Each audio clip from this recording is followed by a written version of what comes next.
સર્વ અવતારના અવતારી સ્વામિનારાયણ ભગવાન તથા 1008 આચાર્ય મહારાજશ્રી, પરમ પૂજ્ય નાલકંઠદાસજી સ્વામી, પરમ પૂજ્ય ભક્તવત્સલદાસજી સ્વામી, પરમ પૂજ્ય ધર્મરક્ષક સ્વામી તથા સર્વે બ્રહ્મનિષ્ઠ સંતો તથા વહાલા સ્વામીજીના અને ભગવાનના સર્વે ભક્તોને મારા ગુરુ પૂર્ણિમાના ભાવથી જય સ્વામિનારાયણ. સ્વામી જેવા સંત મળવા અતિ દુર્લભ છે. હું તો સ્વામીને જ્યારે બેસીએ ત્યારે સ્વામીને કહેતો હતો કે તમને સંત ન કહેવાય પણ તમને ભગવાનનું સ્વરૂપ કહેવાય. કારણ કે ભગવાનનું સ્વરૂપ સાક્ષાત જેની અંદર ભગવાન રહેલા હોય અને જીવનું કેમ રૂડું કરવું, નાનામાં નાની વસ્તુથી ચાલુ કરે તે મોટામાં મોટી વસ્તુ સુધીની તમને ગાઈડલાઈન દે, એવા જે આવું ભગવાનનું સ્વરૂપ ક્યાં મળે? આપણે બધાના તો એટલા બધા મોટા ભાગ્ય કે આપણે આ સ્વરૂપને હાથે જમ્યા, એણે આપણને જમાડ્યા, આપણને રાસ રમાડ્યા, આપણને ઉત્સવ કરાવડાવ્યા, આપણને જ્ઞાનની ગોષ્ઠી કરાવડાવી, અમને દર વખતે અહીંયા બોલાવી અને રાખે. અને પછી જ્યારે અમે સત્સંગ કરતા હોય ને એટલે સ્વામી અમે કે મને આ બહુ ગમે, આ બહુ ગમે હો, તમે આ કરજો. તો જો આજે સત્સંગ કર્યો તો અમે આજે કણભામાં રહ્યા, કદાચ ન કર્યો હોત તો અમે પણ અહીંયા કહેવાય ભગવાન જાણે. એટલે સ્વામીને ગમે એ આપણે કરવું જોઈએ. આ સંતોએ પણ જે નોમની સત્સંગની વસ્તુ કરી, અતિશય જો રાજીપો અમને થયો, મને તો ખૂબ રાજીપો થયો કે સ્વામીજીની જે વસ્તુ છે એ કરે છે. એટલા મોટા જે આપણે એમ થાય કે આ સંતોએ સાચે સ્વામીને સેવ્યા છે. કારણ કે જેણે જેણે સ્વામીને સેવ્યા હોય ને એ બધા અહીંયા રહી ગયા છે, સાચા સેવેલા.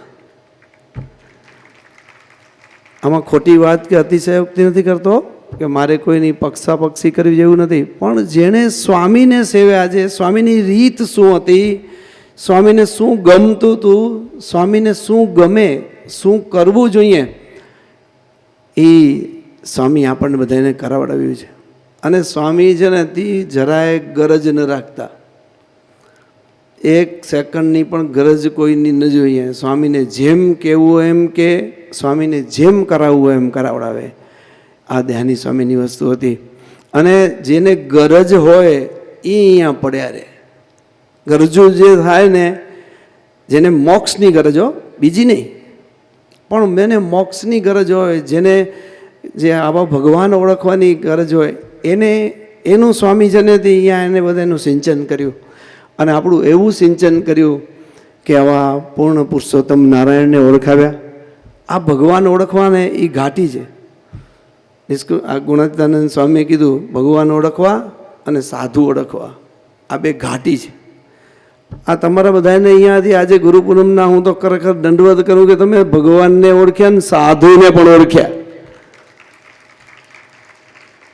જીવ જો સાધુને ન ઓળખે ને તો એનો મોક્ષ થવો અઘરો છે. થાય ખરો પણ અઘરો થાય. અને જો આવા સાચા સંતને ઓળખી લે ને એનું કામ થઈ જાય. સ્વામી અહીંયા જ છે.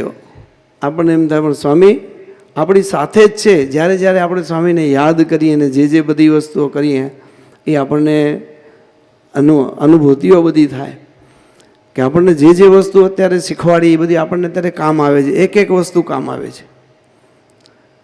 અને આપણું અંધકાર સ્વામીને મેઇન તો એ હતું કે તમારી અંદર જે અજ્ઞાન પડ્યું છે, હું જો તમારો ગુરુ થાઉં તો તમારો અંધકાર છે એ નાશ કરી દઉં. અંધકાર કયું? તો કે આ ભગવાન પૂર્ણ પુરુષોત્તમ નારાયણને ઓળખવા, ભગવાનના સાચા સંતને ઓળખવા, ભગવાનના સાચા શાસ્ત્રને ઓળખવા. એકવાર અમે અહીંયા આવ્યા હતા ત્યારે સ્વામીએ રોક્યા કે હજી 3 દિવસ રોકાવ. ભલે સ્વામી. સ્વામી કે મારી પાસે અત્યારે ટાઈમ છે 3 દિવસનો. 3 દિવસ રોકાવ્યા પછી સવારથી બેસી જાય બપોરે, ને બપોરથી બેસી જાય સાંજ સુધી, અને બધા શાસ્ત્ર કાઢી અને કે આનામાં આ છે ને આની પૂર્વ ભૂમિકા નહીં વાંચવાની, આ છે ને આ વાંચવાનું, આમ કરવાનું, આ કરવાનું. કહેવાનો મતલબ કે આપણી એટલી બધી એક એક વસ્તુની સ્વામીજીએ ધ્યાન રાખી અને આપણને બધાને તૈયાર કર્યા છે. આ સંતોને પણ સ્વામીએ તૈયાર કર્યા છે. અને આવા પવિત્ર સંત આપણી બાજુ આવ્યા અને નિષ્કામપણે પાછા સ્વામી શીખવાડતા કે તમે નિષ્કામી થાજો. અને મહારાજે પણ વચનામૃતની અંદર કહ્યું કે મોટાને વિશે બીજો કોઈ ગુણ નહીં હોય તો ચાલશે, પણ એક તો જોશે, કયો? તો કે નિષ્કામીપણું. અને આ સંતોનું જ્યારે આપણે જોઈએ નિષ્કામીપણું જોઈએ ત્યારે આપણને આનંદ થાય, કારણ કે આપણે તો અનુભવ કરે ને બધાના. આ વાત જે કરીએ છીએ ને એ અનુભવ સિદ્ધની વાત છે, નહીં કે કોઈ ઉપજાવેલી વાત.